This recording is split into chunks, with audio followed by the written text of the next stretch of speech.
What's up guys, welcome back to my channel. So today I'm actually going to be painting with these alcohol inks on this Yupo paper which I have. Now these inks are actually my Copic Various Ink refills, however they also market them as inks that you can paint with.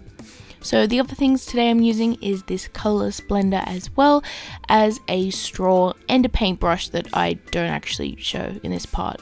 Oh, and some paper towels. So without further ado, let's get into it. So today I'm actually placing my Yupo paper down in a tray with some paper towels. Now this is to just sort of collect that spillage off the sides of the page because we're going to get a bit messy with this one. And yeah, I just wanted to try to protect my desk a little bit. However, as I went into it, I actually had a lot of fun mixing these inks around together.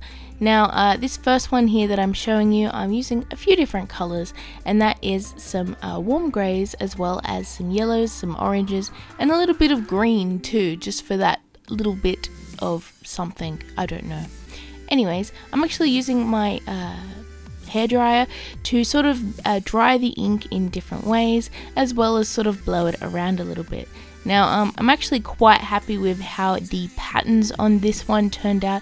It sort of reminds me a bit of an explosion or fire, that kind of thing.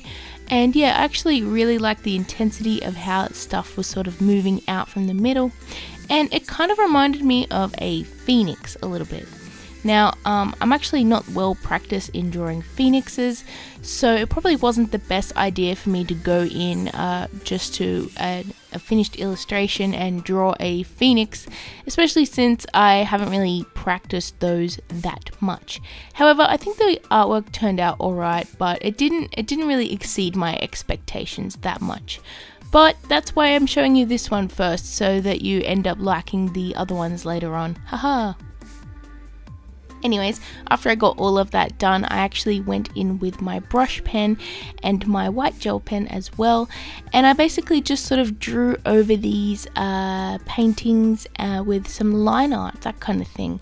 And I actually really do like that look of that sort of inky, droppy, kind of fluid background, and then some nice line art over the top with some blacks and whites.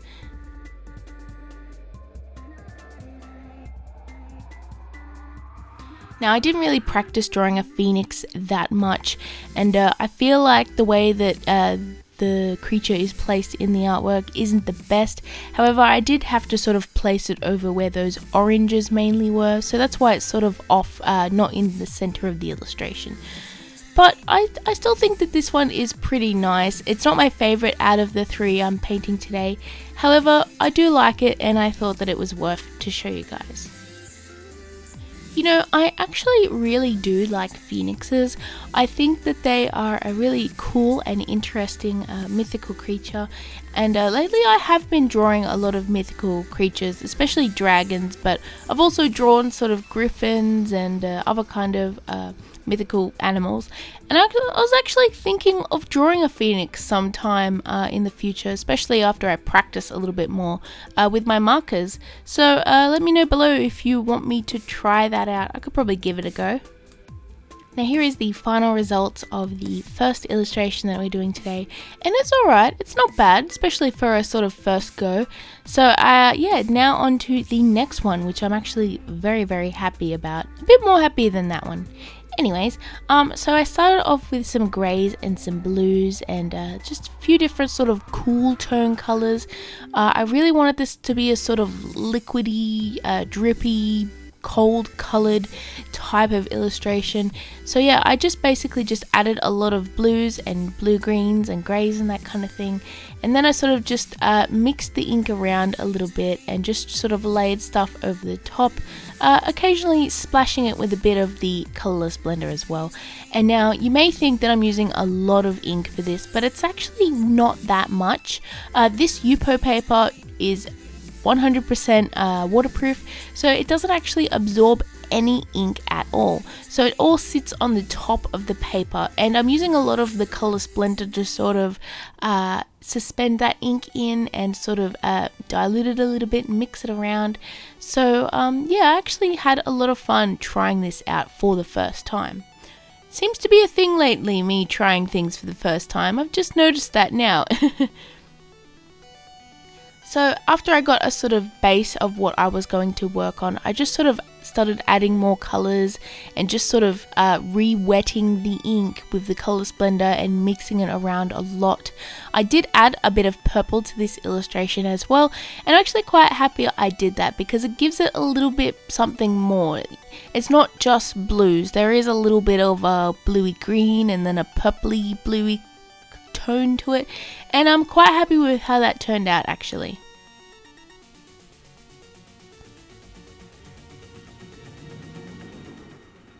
So actually I should note that after I did paint these ink paintings down, I actually covered them in a layer of matte varnish. Now this is mainly because in the thicker parts of where the ink was, it did have a slightly sticky texture, and I just wanted to preserve that ink well and give me a nice sort of layer to paint and draw on top of. So that's why I added that varnish just a little bit. So for this illustration, I actually decided I wanted to paint a jellyfish, mainly because I showed this to my boyfriend, and he actually told me it reminded him a little bit of jellyfish, and I thought, you know, I haven't actually done an illustration of a jellyfish yet, and I really like the way their frills and their sort of tentacles flow, and I think they're actually quite pretty, so I decided I wanted to draw a jellyfish on this. And you know what, I'm actually quite glad I did that, because this is one of my favorite illustrations in the few that I'm doing today, and I'm quite happy with how it turned out. Especially since I did a layer of black line art down, and it wasn't very apparent because this ink is very dark, so I decided to go over the top with some white as well, letting that black show through a little bit, so it was sort of a two-tone line art, and I'm actually quite happy with how that turned out because it is very, very vibrant on that dark background. And since I added the varnish as well, it actually acted as a barrier between the gel pen and the Copic ink. Sometimes I find if I draw with my gel pen over the Copic ink, it sort of turns a slight tinge of that color underneath. However, since I had that varnish down, the ink from the gel pen stayed completely white, and it just looked so nice and bright. And you know what? I'm actually very, very pleased with this one. Not only is it one of my favorite out of the three I'm making today, it's actually one of my favorites out of all my illustrations. It's in the top 10 maybe. So here's the final result of this one, and I'm so happy with it. Now for the final illustration today, this was actually the first one that I did create. It's not the first one I finished because I sort of did these in a different order to what I'm showing you guys. However, I'm actually very, very pleased with this, and this is probably my favorite one out of the three that I'm making today. So that's why I wanted to show it to at the end of this video, if that makes sense. Anyways, I started off adding some warm greys and some reds and some pinks, and then I added a bit more purple and then some other color blender, and then it sort of started to go really, really dark because I was just adding way too much ink over this, and it sort of went a little bit thick in some areas, but I just sort of worked it until I was happy, especially adding more color blender to the darker, sort of thicker areas to try and get that ink to mix around and be more of a nicer layer over the top. But once I got it to the way I wanted it to be, I was actually quite happy with the pinks and the purples and the slight sort of peachy pinks and the bluey purple tones.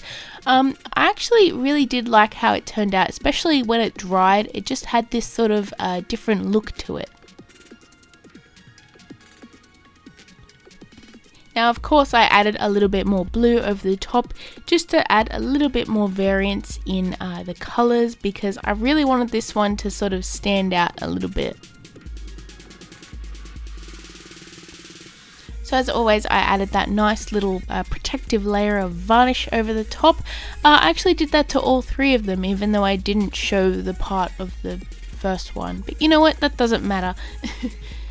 Now for the illustration part of this one, it's a little bit of an emotional piece. I really felt like doing an artwork to sort of remember one of my cats who recently passed away, and that's a little bit sad, and I try not to dwell on sad things on this channel. However, my cat Boots, by the way, he is an old cat. Well, he was an old cat, about 11 years old, and he recently passed away from illness, and it's pretty sad, I know, but you know what, I wanted to do an illustration to sort of remember him, and I thought this was a really good opportunity to do so.